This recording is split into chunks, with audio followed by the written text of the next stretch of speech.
We have the following circuit diagram. We are asked to find the Thévenin impedance seen looking into the terminals A and B of our circuit. We are also given the frequency of our operation to be 25 kilorads per second. So this is basically going to be 25,000 rads per second. And we're looking at terminals A and B. We can see that it's on this side. And what I'm going to do in looking at this is really focus more on the left side, not so much on the right side. So when we're looking at this, we need a source voltage. We don't have any source in here, so we need to add one. We'll add a temporary one right here, and we can see that our current is going to the right. That means we're going to have current going up this way, so our voltage is going to be of opposite of this. We have a plus minus like this, and our voltage is going to be here. This is going to be our Vs for the source voltage. And for the current flowing here, we're going to give it a temporary value that our I source is equal to 1, so it'll have an angle of 0 degrees. From here, we're going to find the voltage source using our temporary current value, or test value, and we are going to set the voltage over the current and find our impedance. And when we're looking at impedance, we can see that our current is going to flow this way, through here, down here. However, it's not going to go this way because we have 19 times our current, and this I delta is equivalent to our source current. And this, since it's being multiplied by 19, will always be greater than the current going this way. So that means it will not continue this way, but we do have current coming in this way, and this is going to be our 19 I delta. So we have an I delta forming here and a 19 I delta here. When it goes down into here, it's going to be a 20 I delta, and then it's just going to flow back this way into our source. So now we can write an equation that kind of represents this. First, we have our voltage. It's going in the opposite direction, so we're going to have a negative V of S.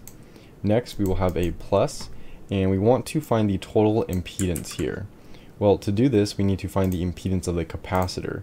For a capacitor, we know that we're going to have our Z of C equal to a negative J over our omega times C.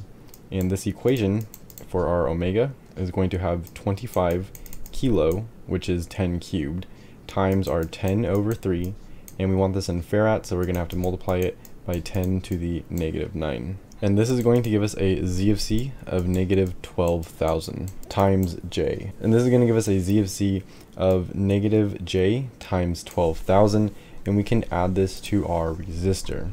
Our resistor is 1 kilo, but we can write this as 1,000 because a kilo is 1,000.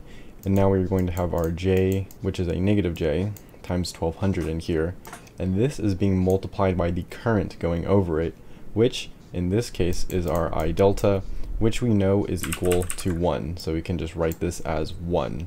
From here, we also need to add this resistor right here because again, we are looking at this. We're using the node voltage method, and for the node voltage method, we just look at this individual part of our circuit, and we don't really need to look at anything on this side. We are using this part for the current, but that's about it. So to this, we are going to add our 19 I delta plus our I delta, which we found to be this 20 I delta, and this 20 I delta is the current going over this 125 resistor.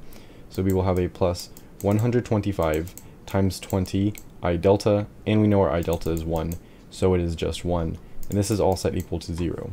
Well, we can find our source by moving it over to the right side, so we will have our V source, and we can add all of the like terms. If we do this, we are going to get 3,500 minus J times 12,000.